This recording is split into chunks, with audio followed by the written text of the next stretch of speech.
السلام علیکم ورحمۃ اللہ وبرکاتہ۔ احمد و نصلی علی رسول الکریم، اما بعد، بسم اللہ الرحمن الرحیم۔ وذکر فإن الذکریٰ تنفع المؤمنین۔ محترم صدر جلسہ، علماء ذی وقار، ذمہ داران اجلاس،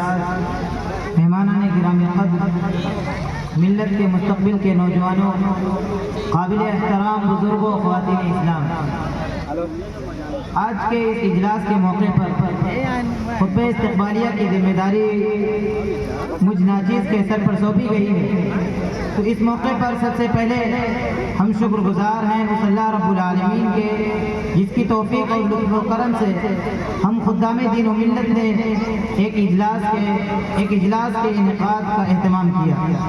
اور دین کی باتیں سننے کے لیے ہم سب یہاں جمع ہوئے۔ حضرات گرامی قدر، اس بصارت پور کے اجلاس عام کے ذمہ داران کی جانب سے منعقد کیے گئے اس اجلاس کے موقع پر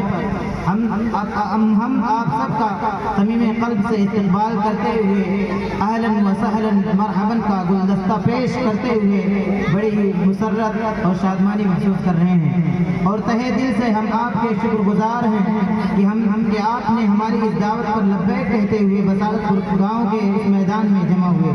محترم حضرات، بصارت پور گاؤں کا قیام کب ہوا اس کی پختہ تاریخ تو نہیں پتہ، البتہ اس گاؤں کے تعلق سے جو میں نے جانا ہے وہ یہ کہ برڈ پور کے پاس جو بصارت پور ہے، یہاں کے رہنے والے پہلے اسی برڈ پور کے پاس جو بصارت پور ہے وہیں رہتے تھے، لیکن کچھ وجوہات کے بنا پر وہاں سے یہاں انہیں منتقل ہونا پڑا، اور پھر ان بزرگوں کو اپنے قدیم اور پرانے گاؤں سے اتنی محبت اور دلچسپی تھی کہ انہوں نے یہاں بھی اسی گاؤں کے نام پر یہاں اس گاؤں کو آباد کیا، اور الحمدللہ یہاں مسلم اقلیت کی تعداد ابتدا ہی سے زیادہ رہی ہے، اور ماشاءاللہ بحمدللہ یہاں کے رہنے والوں کے اندر دین کو سیکھنے کا جذبہ، علماء کی قدردانی اور بھی بے شمار صفات موجود ہیں الحمدللہ، اور اللہ کرے یہ تمام صفات زندہ رہے، اور اللہ تعالیٰ سے دعا بھی ہے کہ اللہ تعالیٰ اس علاقے کو اور بھی زرخیز اور شاداب بنائے اور اس کو اور ترقی دے۔ نوجوانان ملت، گفتگو کے اس موقع پر پہنچ کر میرا جی یہ چاہتا ہے کہ آج کہ اس مجلس کو غنیمت سمجھتے ہوئے کچھ دیر کے لیے صرف آپ سے مخاطب ہوں۔ آپ یعنی نوجوانوں،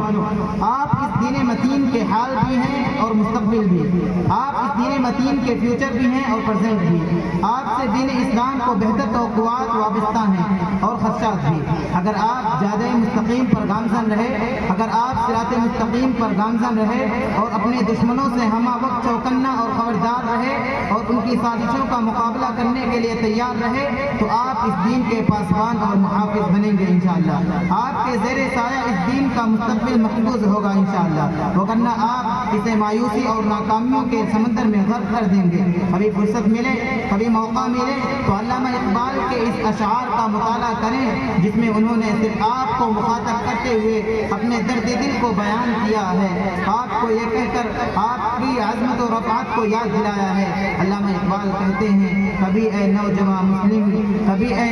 مسلم تدبر بھی کیا تو نے، کبھی اے نوجوان مسلم تدبر بھی کیا تو نے، وہ کیا گردوں تھا تو جس کا ہے ایک ٹوٹا ہوا تارا۔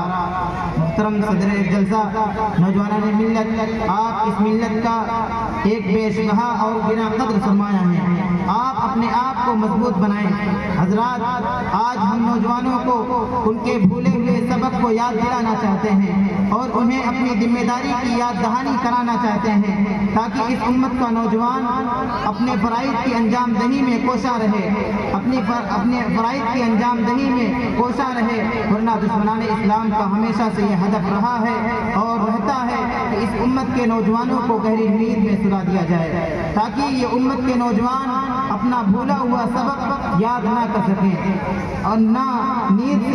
گہری نیند سے نہ تو جاگ سکیں۔ شاعر کہتا ہے، ہر نفس ڈرتا ہوں اس امت کی بیداری سے میں، ہر نفس ڈرتا ہوں اس امت کی بیداری سے میں، ہے حقیقت جس کے دین کی اقتصاد کائنات۔ پوری دنیا مسیحیت اور پورا عالم یہودیت اس بات سے خائف اور لرزہ ہے کہ کہیں یہ امت دنیا کی قیادت کا اپنا بھولا ہوا سبق پھر کہیں یاد نہ کر لے، پھر عالم انسانیت کی رہبری اور رہنمائی کے قابل نہ بن جائے، کیونکہ جس امت کے حوصلہ مند افراد ماضی میں پاسٹ میں دنیا کی امامت و قیادت کا فریضہ انجام دے چکے ہیں، مستقبل میں بھی اپنا منصب و مقام دوبارہ حاصل کر سکتے ہیں۔ اس لیے ابلیس کہتا ہے، اس خطرے کا اظہار کرتے ہوئے ان الفاظ میں بیان کرتا ہے کہ ہے مجھ کو خطر تو اس امت سے ہے جس کے خاکستر میں ہے اب تک شرار آرزو۔ لیکن مسلمانوں کے دنیا میں موجودہ حالت جو ہے اور ان کی ہر جگہ جو درگت بن رہی ہے، اپنا دور عروج اور کامیابی اور فتح مندی بھلا کر تنزلی اور افلاس کے شکار ہیں۔ اس کی وجہ صرف ایک ہے کہ انہوں نے قال اللہ اور قال الرسول کو چھوڑ دیا ہے۔ اللہ اور اس کے رسول کے بتائے ہوئے طریقے، اللہ اور اس کے رسول کے بتائے ہوئے راستے پر چلنا انہوں نے چھوڑ دیا ہے۔ سامعین محترم، یہ سکے کا ایک پہلو ہے جو بہت ہی مایوس کن ہے، لیکن سکے کا جو دوسرا پہلو ہے وہ بہت ہی خوش کن اور امیدوں کو جگہ دینے والا بھی ہے، اور وہ یہ ہے کہ اسلام کے خلاف ہزار طرح کی سازشوں کے باوجود اسلام دنیا میں سب سے تیزی سے پھیلنے والا مذہب ہے اور مقبولیت کی بلندیوں کو طے کرنے والا مذہب بنتا جا رہا ہے۔ آج جو اسلام کا نام و نشان مٹانے کے در پہ ہیں، اس اسلام کے وجود کو ختم کرنے کے در پہ ہیں، انہی کے یہاں تیزی سے اسلام پھیلتا جا رہا ہے اور پھیل رہا ہے، انہی کے لوگ تیزی سے اسلام کو قبول کر رہے ہیں۔ محترم سامعین، اس اجلاس کے قائم کرنے کے چند بنیادی مقاصد بھی تھے، جن میں سے سب سے پہلا مقصد یہی ہے کہ امت کے نوجوانوں کو بیدار کیا جا سکے، ان کے عقلوں پر پڑے ہوئے غفلت کے پردوں کو ہٹایا جا سکے، اور اسی طرح ایک مقصد یہ بھی تھا کہ جس طرح آج چونکہ سوشل میڈیا کا زمانہ ہے اور اس کے ذریعے سے جہاں لوگوں کو فائدہ حاصل ہو رہا ہے تو وہیں وہ نقصان کے بھی شکار ہو رہے ہیں۔ طرح طرح کی بدعتوں اور خرافات نے ان کو آ گھیرا ہے، اور اسی طرح آج معاشرے میں ضعیف اور موضوع اور من گھڑت روایتوں پر عمل کی کثرت ہے، اس کی بہتات ہے، اس کی بھی اصلاح کی جائے اور لوگوں تک صحیح بات کو پہنچایا جا سکے۔ اور اسی طرح ایک مقصد یہ بھی ہے کہ مسلمانوں کے عقیدے کی اصلاح ہو، اور بھی اس کے علاوہ کئی مقاصد ہیں،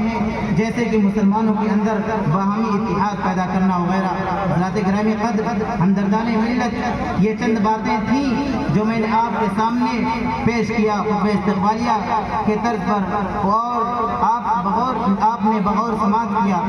میں آپ کا اس پر بےحد مشکور و ممنون ہوں، اور آخر میں دوبارہ اپنے جملہ معاونین، ذمہ داران، جملہ اراکین اور علماء کرام ان سب کا میں صمیم قلب سے استقبال کرتا ہوں کہ آپ نے اس دینی اجلاس کو کامیاب بنانے میں حتی المقدور کوشش کی۔ فجزاکم اللہ خیرا جزا و احسن الجزا۔ السلام علیکم ورحمۃ اللہ وبرکاتہ۔ وعلیکم السلام ورحمۃ اللہ وبرکاتہ۔ یہ تھے ہمارے